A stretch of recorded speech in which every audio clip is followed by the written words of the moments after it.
Ginanap na kanina ang sinasabing pinakamagandang gabi sa kalawakan, ang Miss Universe 2025 at ang nanalo pambato ng Miss Mexico o ng Mexico. Para sa detalye, magbabalita live si 1PH Executive Producer Von Belinario, sorry Von.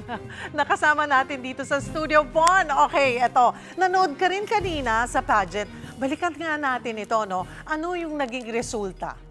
Nako, Yeng, talagang grabe, no? Lahat tayo dito sa newsroom nakatutok dyan sa Miss Universe kanina.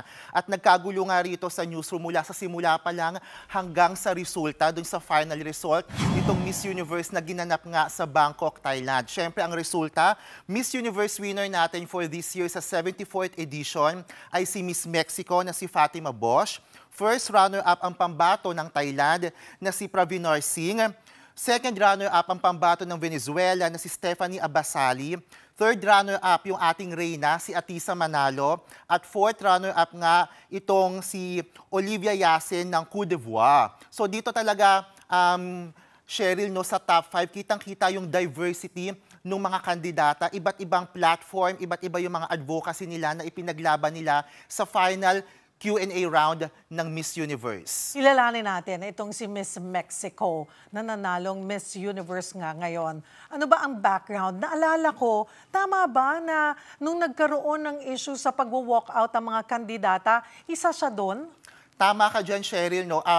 Last week, a few days before nung pageant, during the rounds ng mga Miss Universe candidates sa Bangkok, isa itong si Miss Mexico sa nabigyan ng spotlight dahil nagkaroon ng controversial sa pagitan niya at ni Nawat, no, itong MUO organizer doon nga sa Thailand. Sinasabi ni Nawat na isa daw to si Miss Mexico sa mga hindi nagpa-participate sa mga promotional shoot na ginagawa nila during, before and during the competition. Kaya isa ito si Miss Mexico sa mga talagang nakipaglaban at inidiin ang kanyang opinion. Sumunod nga sa kanya, no, yung ibang mga Latina at sinabi nila na kapag nadidisrespect at nafe-feel na nila yung pambabastos, kailangang magsalita at kailangan talagang ipakita yung kanilang boses at iparinig yung kanilang opinion. So noon pa man talagang makulay na ang buhay at itong presensya ni Miss Mexico Fatima Bosch sa larangan ng Miss Universe, lalo na nga rito sa Thailand. Balikan lang natin yung ilan sa kanyang mga background. No? Kung makikita natin yung kanyang Instagram at social media pages, itong si Fatima Bosch ay isang designer, poet, photographer at painter. Tamang-tama rin naman, no, dahil nag-graduate siya ng fashion and apparel design mula sa Mexico at siya ay galing sa Tabasco, Mexico.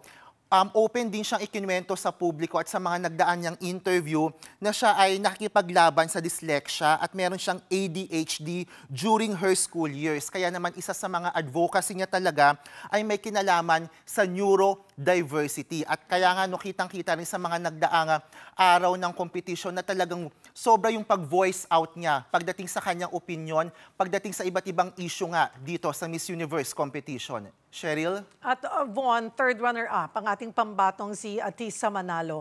Siyempre, ang ine-expect natin, ang gusto natin ay mauwi niya yung crown. Pero masasabi ba natin, maganda pa rin namang placement, makakasama sa top 5 ang Pilipinas, ay maganda na, di ba? Tama ka dyan, Cheryl, no? Malaking bagay na nakasama sa top 5 ito ngang si pambato natin na si Atisa Manalo. Kung babalikan natin yung preliminary competition 2 days ago, talaga namang pinuri ng netizens, ng pageant fans at ng mga pageant experts yung naging performance ni Atisa Manalo, hindi lang dun sa national costume, pati na dun sa swimsuit at evening gown. Sa tingin ng marami, ito yung nagbigay ng malaking punto sa kanya kung bakit siya nakapasok dito nga sa top 5.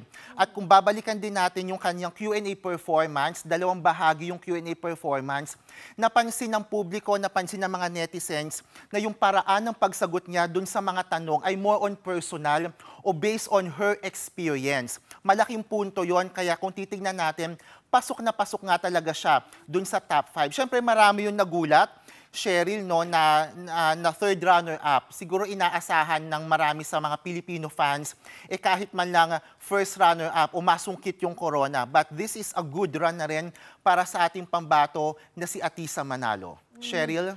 Saan nagaganapin ang susunod na Miss Universe pageant? Yan nga, Cheryl, yung inaabangan na ng mga pageant fans yan dahil ang 75th Miss Universe competition ay gaganapin sa Puerto Rico.